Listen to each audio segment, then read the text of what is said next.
우리 성도님들께서는 예수님께서 고기를 잡고 있던 제자들을 부르실 때 뭐라고 말씀하셨는지 다 아실 겁니다. 뭐라고 말씀하셨어요? 나를 따르라. 내가 너희를 사람 낚는 어부가 되게 하리라. 맞습니다. 예수님께서는 그의 제자들이 사람들의 생명을 구원하는 영적 어부가 되기를 원하셨다라는 겁니다. 오늘날 우리도 마찬가지라는 거예요. 예수님은 우리도 사람 낚는 어부가 되기를 원하신다라는 겁니다. 우리를 통해 죽어가는 생명들 구원하기를 원하신다라는 겁니다. 그러므로 오늘은요, 서로에게 사람 낚는 어부가 됩시다, 이렇게 인사할 거예요. 그렇죠? 구원하는데 우리가 집중하자, 그런 의미예요. 서로 사람 낚는 어부가 됩시다 라고 인사하겠습니다. 사람 낚는 어부가 됩시다. 사랑 낚는 어부가 됩시다. 여러분들, 사랑 낚는 참된 어부가 돼야지 이 어부가 물속에 빠져버리면 안 돼요. 그렇죠? 생명 구원시키는 일에 승리해야 되는 거예요. 그러니까 우리 성민교회 성도님들은 어딜 가든지 무엇을 하든지, 그렇죠? 많은 생명들 구원하는데 열정을 내고 기도하면서 하나님의 역사를 이루는 저와 여러분들 다 되길 주님의 이름으로 축원합니다. 우리가 잘 아는 시편 1편은 이렇게 말하고 있습니다. 복 있는 사람은 악인들의 꾀를 따르지 아니하며 죄인들의 길에 서지 아니하며 오만한 자들의 자리에 앉지 아니하고 오직 여호와의 율법을 즐거워하여 주야로 묵상하는도다. 그는 시냇가에 심은 나무가 철을 따라 열매를 맺으며 그 잎사귀가 마르지 아니함 같으니 그가 하는 모든 일이 다 형통하리로다. 악인들은 그렇지 아니하며 오직 바람에 나는 겨와 같도다. 그러므로 악인들은 심판을 견디지 못하며 죄인들이 의인들의 모임에 들지 못하리로다. 무릇 의인들의 길은 여호와께서 인정하시나 악인들의 길은 망하리로다. 아멘. 그렇습니다. 우리는 이 말씀을 통해서요, 우리의 삶의 자리를 선택할 때 매우 신중해야 된다라는 것을 깨닫습니다. 그 이유는 어떤 자리는 심판을 받고 멸망하는 자리가 있지만 또 어떤 자리는 시냇가처럼 우리를 형통케 하고 복을 받게 하는 자리가 있기 때문이다라는 거예요. 아브라함의 조카 롯 같은 사람은요, 눈에 보이기에 비옥하고 물이 풍부한 소돔과 고모라 땅을 찾아갔어요. 그러나 그는 그 땅은 결국 하나님의 심판을 받아서 불로 멸망받게 되었다는 겁니다. 이때 롯은요, 여러분들이 아시는 대로 모든 재산을 잃고 알몸으로 그 땅을 떠나야 되는 불쌍한 신세가 되었다라는 거예요. 한마디로 롯은 그가 있어야 할 자리를 잘못 선택해서 망했다라는 거예요. 소돔과 고모라 같이 악인들의 자리를 그가 선택했다라는 겁니다. 그러다가 망한 거예요. 그러니까 자리 잘 선택해야 되는 거예요. 롯만이 아닙니다. 구약 성경 룻기에 나오는 나오미 같은 사람도요, 하나님의 약속의 땅인 이스라엘 땅에 흉년이 들자 세상적으로 잘 살아보겠다고 고향 유다 베들레헴을 떠나서 우상을 숭배하는 모압 땅으로 이민을 갔습니다. 그러나 그곳에서 그녀는 폭삭망한 거예요. 남편도 죽고 두 아들도 죽고 두 며느리들과 함께 과부 셋만 남는 처량한 신세가 되었다라는 겁니다. 이처럼 나오미는 모압이라는 땅을 잘못 선택한 거예요.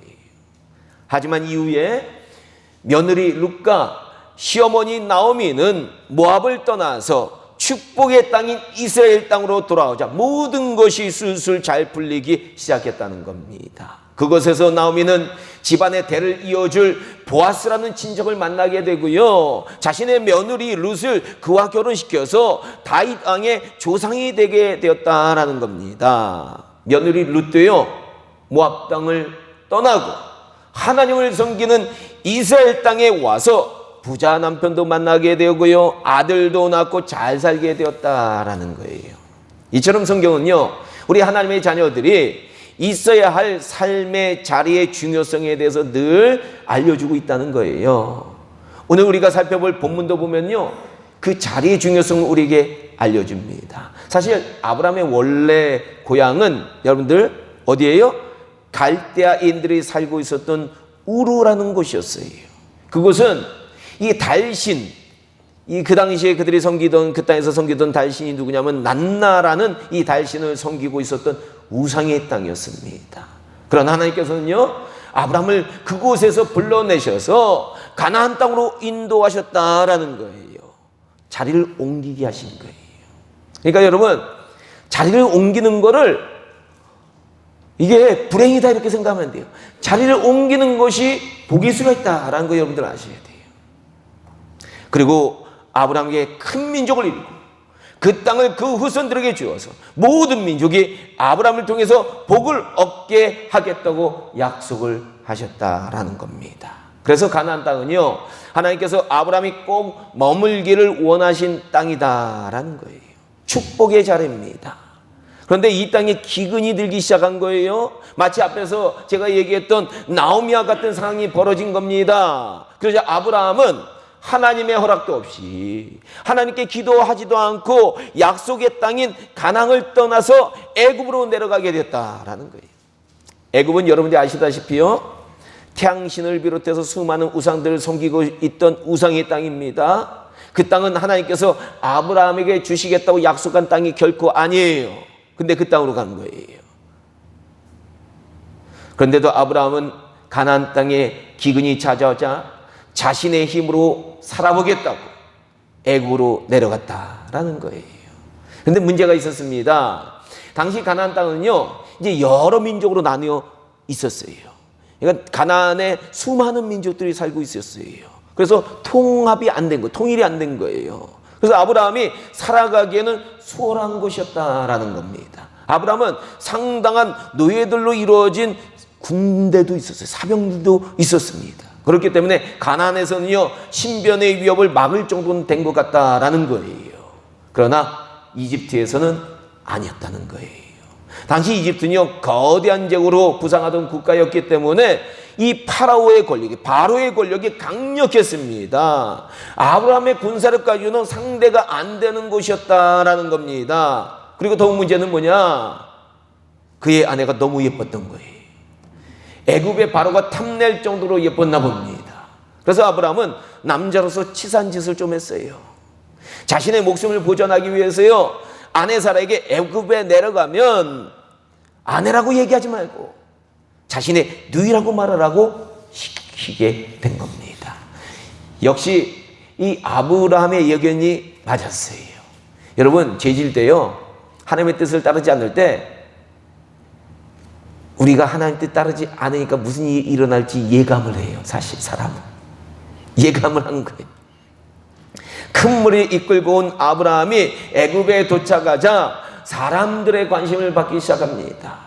그리고 아브라함의 아내인 사라의 아름다움이 사람들 입에 회자되기 시작한 거예요. 오늘날도 멋지고 아름다운 남녀 연예인들이 세간에서 주목을 많이 끄는 것처럼 당시 사라의 아름다움은 애굽 사람의 화제거리가 되었다라는 겁니다. 드디어 아브라함의 염려한 문제가 생긴 거예요. 바로의 신하들이 이 사라의 아름다움을 보고요, 바로에게 칭찬을 하게 됩니다. 그러자 바로는요, 사라를 자신의 아내로 만들고 싶은 생각이 든 거예요. 그래서 아브라함에게 양과 소와 노비와 나귀들과 낙타를 주고 그녀를 궁으로 강제로 데려오게 됩니다. 그렇습니다. 아브라함이요, 하나님이 원하시는 자리를 떠나니까 그는 그의 가장 소중한 아내를 빼앗기게 되었다라는 거예요. 우리도 마찬가지입니다. 우리 믿는 자들이 하나님이 원하시지 않는 자리를 즐기고 하나님이 원하시지 않는 자리를 찾아가게 되면 세상과 마귀는 우리의 가장 소중한 것을 빼앗아 간다라는 거예요. 그것이 재산일 수도 있고요, 그것이 소중한 가족일 수도 있고요, 그것이 건강일 수도 있어요. 또 명예와 자부심과 자존심일 수도 있어요. 한마디로 창피를 당하는 삶을 살게 될 수도 있다라는 거예요. 오늘 본문을 보니까 아브라함도 엄청난 창피와 수치를 당했다라는 겁니다. 바로 애굽의 최고 통치자인 바로가 사라는 아브라함의 아내인 것을 알게 되어버린 거예요. 자신이 속임을 당한 것을 알게 된 거예요. 한 나라의 통치자가 속임을 당했으니까 이제 바로가 얼마나 화가 났겠어요. 그렇죠? 아마 보통 사람 같았으면 그는 아브라함을 능지처참해서 처벌했을 거예요. 아마 죽였을 수도 있어요. 그러나 하나님께서는요, 아브라함에게 은혜를 베풀어 주셔서 바로와 그 집에 큰 재앙이 찾아와서 바로는 하나님이 함께 하시는 아브라함을 두려워하게 했고요. 그의 아내와 그의 모든 소유를 이끌고 애굽 땅을 떠나게 하는 처벌 정도에서 멈추게 되었습니다. 한마디로 아브라함은 강제 추방을 당하게 되었다라는 거예요. 이때 애굽을 떠나면서 아브라함은 얼마나 많은 사람들 앞에서 수치를 당했을까라는 거예요. 당시 남자들 체면이 목숨같이 소중히 여기던 시대예요. 지금하고 달라요. 요새는 체면 이런 거 남자들 별로 없는데 과거에는 이 체면이라는 게 목숨하고 똑같아요. 그러니 아브라함은 자신의 가족들과 식소들 앞에서 또 주변의 많은 사람들 앞에서 남자가 치사하게 자기 살려고 아내를 버렸다고 못난 사람이라고 수근수근거림을 엄청 당했을 것이라는 거예요. 그렇습니다. 우리도 하나님이 원하시지 않는 곳을 찾아다니면 세상으로부터 창피를 많이 당한다라는 것 우리가 명심해야 되는 거예요. 사실 세상 보면요, 이 하나님께서 원하시지 않는 자리가 너무 많은 것 같아요. 요새 보니까요. 요새는 경제적으로도 보니까 노력하지 않고 갑자기 돈을 벌 수 있다고 유혹하는 자리들이 너무 많더라고요. 과거에는요, 다단계나 주식으로 사람들을 많이 유혹했어요. 돈 쉽게 벌 수 있다고. 근데 요새 보니까 또 무엇으로 세상의 사람들을 유혹하느냐? 가상화폐에 투자하면 쉽게 돈 벌 수 있다라고 사람들을 여기저기서 유혹하고 있는 거예요. 근데 안타깝게도요, 이 가상화폐에 가장 투자를 많이 한 나라, 어느 나라냐? 그 중에 하나가 한국이에요. 대한민국 사람들이 가상화폐 투자 가장 많이 했다는 거예요. 그만큼 우리들은 빨리 쉽게 돈 벌고 싶어 하고 있다는 거예요. 아마 앞으로 많은 한국 사람들이 이것 때문에 어려움 당할 수 있을 거예요. 우리는 알아야 합니다. 너무 빨리 돈 벌려고 하는 욕심도 하나님의 뜻이 아니에요. 야고보서 1장 15절은 얘기하고 있습니다. 욕심이 잉태한 즉 죄를 낳고 죄가 장성한 즉 사망을 낳느니라. 즉 욕심으로 시작한 모든 것은 결국 어떻게 된다? 망한다는 거예요. 그러니까 뭐든지 여러분 인생에 살면서 욕심으로 시작하면 안 돼요. 하나님의 뜻을 분별해서 시작해야 돼요. 이뿐만 아닙니다. 세상 보면요, 육신의 즐거움을 추구하려고 유혹하는 자리도 너무나도 많다라는 거예요. 가장 작게는 우리 남자들 또 여자들도 마찬가지돼요. 이 술자리 유혹하는 사람들 많거든요. 술자리로부터 수많은 유흥업소들이 사람들을 유혹한다라는 거예요. 그리고 음란으로 유혹하는 것, 도박과 마약으로 유혹하는 것. 요새는 마약으로 유혹하는 인터넷 사이트도 엄청나게 많아요. 어떻게 하면 마약 구할 수 있는지. 그렇죠? 걸리지 않고 경찰에 걸리지 않고 어떻게 마약 구할 수 있는지. 이런 것들도 엄청나게 많아요. 과거 중국이 마약 때문에 망했거든요. 아편 때문에 망했기 때문에 중국에서는 이 마약 하면은 사형이에요. 왜? 그거 하면 망하니까. 근데 지금은 미국 같은 경우는 유럽이나 이런 나라들은 망하는 길로 들어가고 있어요. 그걸 허락해요. 이 중독적인 게임으로 유혹하는 것 등 수많은 유혹의 자리들이 바로 세상에서는 우리의 재산을 빼앗기 위해서, 우리의 정신과 혼을 빼앗기 위해서, 우리의 건강을 빼앗기 위해서 우는 사자같이 노리고 있다라는 거예요. 그래서 요새 젊은 사람들 비롯해서 나이 든 사람들까지 정신 바짝 차리고 깨어있지 않으면 어느새 마귀와 세상이 우리의 삶을 낚아채 간다라는 겁니다. 지금은 세상의 유혹이 너무나도 많으니까 정신 바짝 차려야 되는 시기예요. 그리고 우리가 있어야 할 자리를 잘 선택해야 된다라는 겁니다. 우리가 있어야 할 자리를 잘 선택해야 돼요. 그렇다면 오늘 본문은 우리가 있어야 할 자리가 어떤 곳이라고 말하고 있을까라는 거예요. 그 정확한 답은요, 오늘 본문 전후를 살펴보면 우리가 알 수 있습니다. 오늘 본문 전에 나오는 이야기를 보면요, 아브라함은 하나님의 부르심을 받아서 자신의 고향을 떠나 가나안 땅에 도착하는 장면이 나옵니다. 그리고 아브라함은 가나안 땅에 도착하자마자 하나님께 제단을 쌓았다라는 것을 알 수 있어요. 즉 오늘날로 말하면 하나님께 예배를 드렸다는 거예요. 그는 가나안 땅에 있는 세겜 땅 모래 상수리 나무에 이르자 하나님의 임재를 체험합니다. 하나님이 그에게 나타나신 거예요. 그리고 하나님께서는 그에게 이렇게 말씀하셨습니다. 내가 이 땅을 너의 자손에게 주리라. 그러자 아브라함은 얼마나 감격했는지요. 그곳에서 하나님께 제단을 쌓게 됩니다. 그리고 그는 이 가나안 땅에서 정착하기 위해서 하나님께서 그 땅을 주셨다고 하니까 그 땅에 정착하려고 한 거예요. 그래서 이 가나안 땅에 정착하기 위해서 이 베델과 아이라는 마을 사이에 장막을 치고 거주하게 되었습니다. 이때도 보니까요, 창세기 10장 8절에 아브라함은 하나님께 제단을 쌓고 여호와의 이름을 불렀다라고 기록하고 있는 거예요. 다시 말해서 가나안에서 아브라함의 삶은 하나님께 제사를 드리는 삶, 즉 예배를 드리는 삶으로 바뀌었다라는 겁니다. 아마 약속의 땅에 와서 그는 성령 충만한 삶, 하나님과 동행하는 삶을 살아가게 된 것 같다라는 겁니다. 하지만 이런 그의 삶이 점점 변화하기 시작하는 거예요. 이때가 위험한 거예요. 우리가 하나님 앞에 예배 드리는 삶에서 변화되는 그때. 창세기 12장 9절에 보니까요, 약속의 땅에서 제사를 드리는 삶을 살아가던 아브라함이 점점 남방으로 옮겨갔다라고 말하고 있습니다. 우리가 구약 성경을 보면서 늘 깨닫는 사실은요, 아브라함이나 이스라엘 백성들이 남방에 있었던 애굽을 의지하고 애굽에서 소망을 찾아보려고 한 것을 하나님께서는 몹시 싫어하셨다라는 것을 아셔야 돼요. 즉 성경에서 애굽은요, 세상을 상징하는 나라예요. 사단이 지배하고 있는 세속적 가치로 움직이는 나라가 애굽이다라는 거예요. 그러므로 하나님은 이런 세상을 의지하고 세상을 사랑하고 세상에서 소망을 찾아보려는 우리의 모습을 싫어하신다라는 거예요.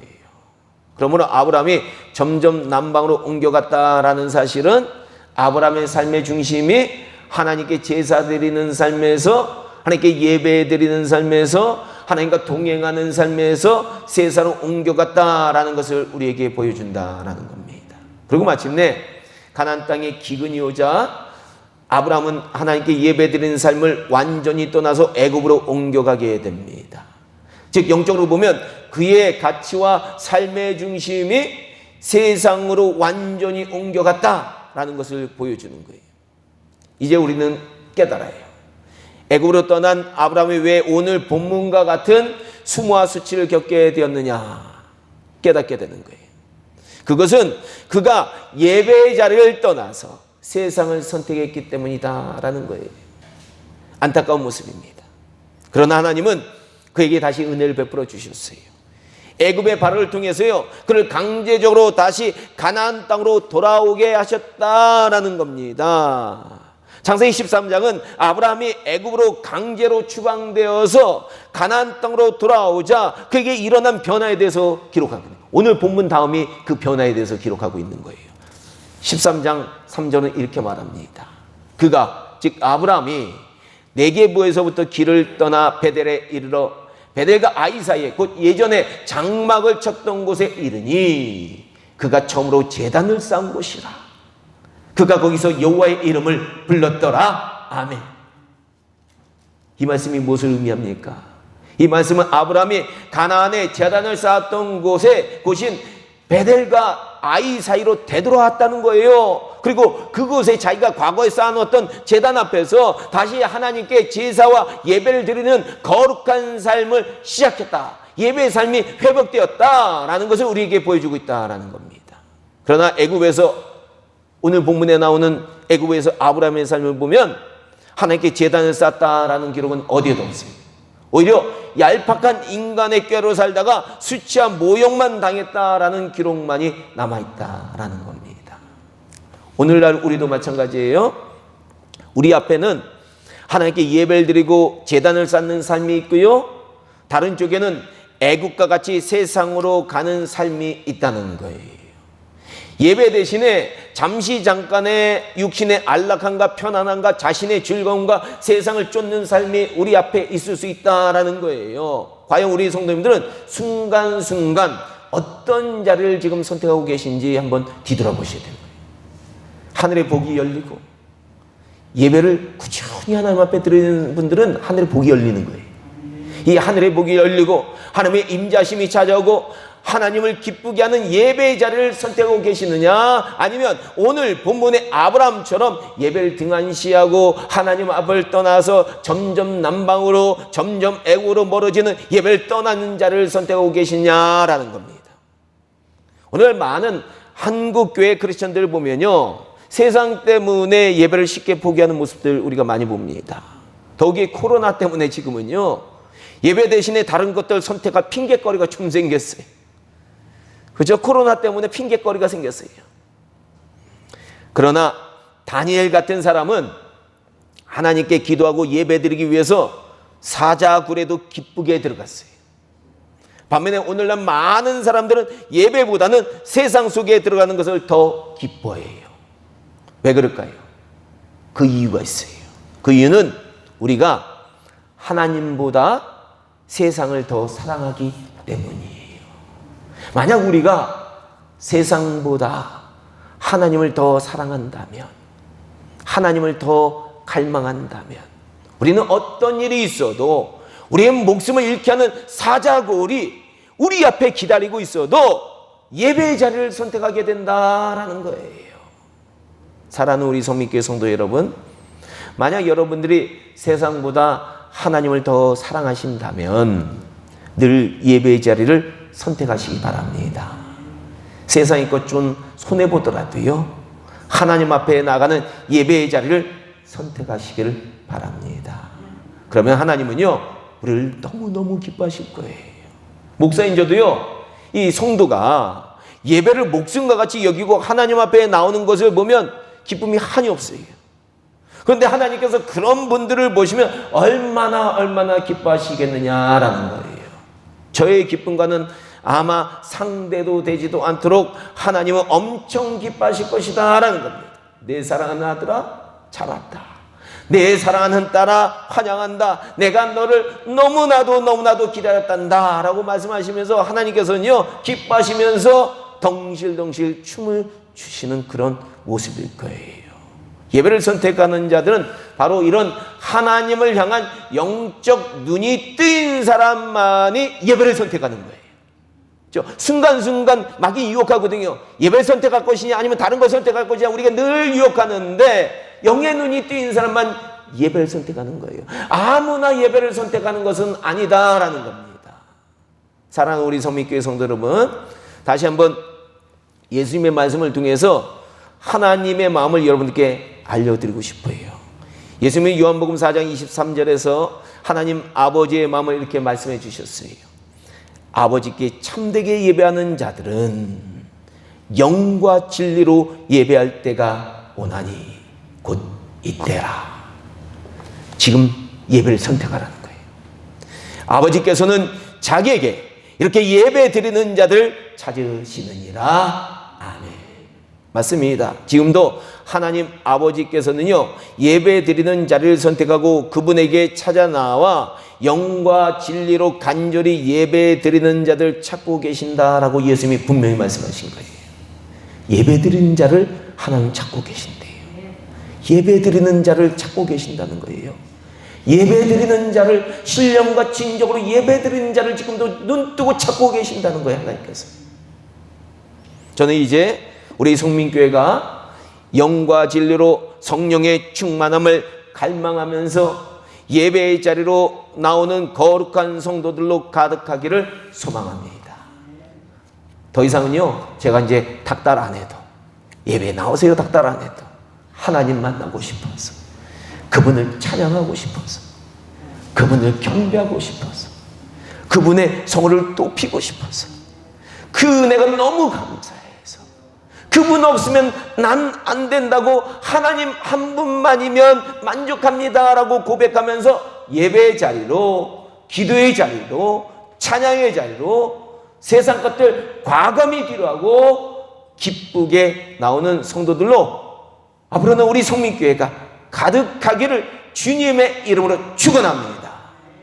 부디 이제는요, 에스겔 골짜기 죽은 뼈들이 성령이 임해서 하나님의 영이 임해서 다시 살아나서 하나님의 놀라운 군대를 이룬 것처럼 우리 가운데 하나님의 성령이 임하셔서 예배가 살아나고 예배자를 선택해서 하나님 아버지의 마음을 기쁘게 하는 그리스도의 멋진 군사들이 우리 성민교회 가운데 가득하기를 예수님의 이름으로 다시 한번 축원합니다. 축원합니다.